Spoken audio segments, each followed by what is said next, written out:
इथे तुम्हाला सगळ्या गोष्टी मिळतील.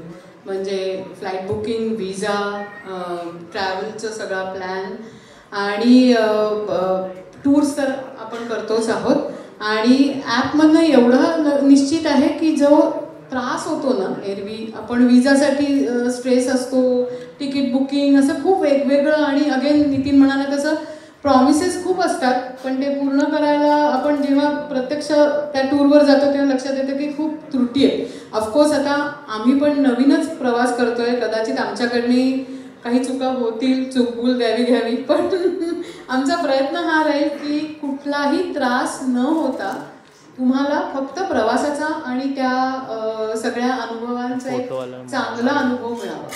नाव सॉलिट्यूड आहे, पण मी काही जणांबरोबर असणार आहे. त्यामुळे मी ती संधी म्हटलं की नाही आता चुकवायची नाही. आणि प्रवास मला फार आवडतो आणि लेह लडाख मी बघितलेलं नाही आहे, कारण की कधी चुकत राहिलं त्याची जागा नेहमीच, माझ्या वेळा, तारखा. आणि मला फार आकर्षण आहे लेह लडाखचं. आणि पँगॉन्ग लेकला मला कधी जाते असं झालं आहे.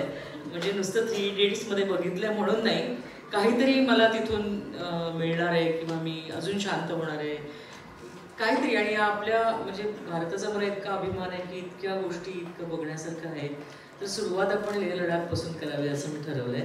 नंतर यांच्या बाकीच्या ज्या टूर्स आहेत त्याच्याबद्दल पण मला खूप अशी हे झाली आहे, म्हणजे मी जळले आहे आतमधनं. आता मी नेक्स्ट टाइम तिकडे जाईल. मलाच माहिती नाही मी कुठली ट्रॅव्हलर आहे अजून.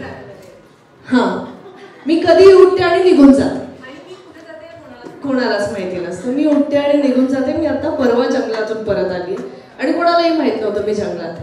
सो अशी मी उठते आणि निघून जाते. पण मला एकच म्हणायचं आता याच्याबद्दल, कारण जेव्हा जी माझी फिल्म होती त्याची टॅगलाईन होती प्रवासात माणूस जुन्याचा नवा होतो.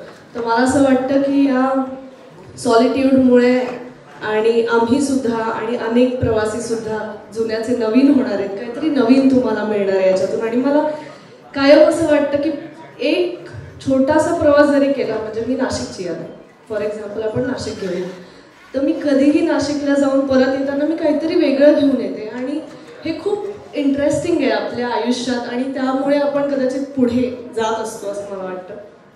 सो सॉलिट्यूडला खूप खूप थँक्यू. गार्गीताई खूप मनापासून आभार, कारण 2 वर्षापूर्वीपर्यंत मी फिरतही नव्हते, मी फक्त काम करत होते. आत्ता मी फिरणं सुरू केलं आहे आणि हिच्यासारख्या इतक्या गोड माणसांमुळे मी निवांत फिरू शकते आणि मला अशी खूप छान छान संधी मिळत आहेत. सेकंडली मॉलदीव्स, मी म्हटलं मगाशी तसं की मला समुद्र, जिथे अथांग समुद्र आहे तिथे मला नुसतं बसून राहायलाही आवडेल. मग आता वॉटर स्पोर्ट्स तर आहेतच, त्याच्यामुळे सगळंच एक म्हणजे सोने पे सुहागाच चाललंय माझ्या आयुष्यात. आणि शुभांगी मावशी म्हणाली तसं इथे नाव वाचून असं आलं की हां, पुढच्या वेळेला इथे जाऊ शकतो, इथे जाऊ शकतो, इथे जाऊ शकतो. त्यामुळे मला असं वाटतं की आम्हा सगळ्यांची आणि तुम्हा सगळ्यांची सॉलिट्यूडमुळे हे टिकमार्क होत राहणार आहेत आणि डेस्टिनेशन्स पूर्ण होत राहतील. ॲक्च्युली मी सोलो ट्रॅव्हलर असं काही नाही आहे, पण माझं एक जपानची ट्रिप, म्हणजे मी शूटिंगसाठी गेलो होतो आणि बाकी कोणी फ्री नव्हते, बाकी सगळे शूटिंग करत होते, म्हणून मला सोलो फिरावं लागलं. तशी तो एक चांगला अनुभव होता सोलो ट्रॅव्हलिंगचा. पण आता इथे काश्मीरला मला खरंच खूप म्हणजे लहानपणापासून इच्छा होती जायची, की कसं असेल ते पृथ्वीवरचा स्वर्ग म्हणतात, अशी जागा कशी असेल. सो पण ते आपण एकदा आपलं जगण्याच्या ह्याच्यात अडकलो की विसरून जातो, किंवा हा ठीक आहे जाऊ, पुढच्या वर्षी जाऊ, किंवा अजून थोडे पैसे कमवल्यावर जाऊ, काही ना काही कारणांमुळे ते राहून जायचं.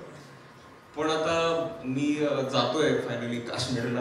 आणि म्हणजे गार्गीताईच म्हणाली, मी स्वतः नव्हतो बोललो की काश्मीरला पाठवतो का कुठे पाठवतो, तीच म्हणाली. तर म्हटलं चला आपल्या नशिबात आहे आता Kashmir. It's called manifestation. Yes. So आता काश्मीर पासून मी सुरुवात करणार आहे आणि मी वर्षातनं एकदा तरी आता सॉलिट्यूड सोबत कुठे ना कुठे नक्कीच जाईल दरवर्षी. आणि आधी सगळा संपूर्ण भारत आणि मग भारताबाहेर सुद्धा माझं जायचं आता सुरू झाले, तर मी ते बंद नाही करणार.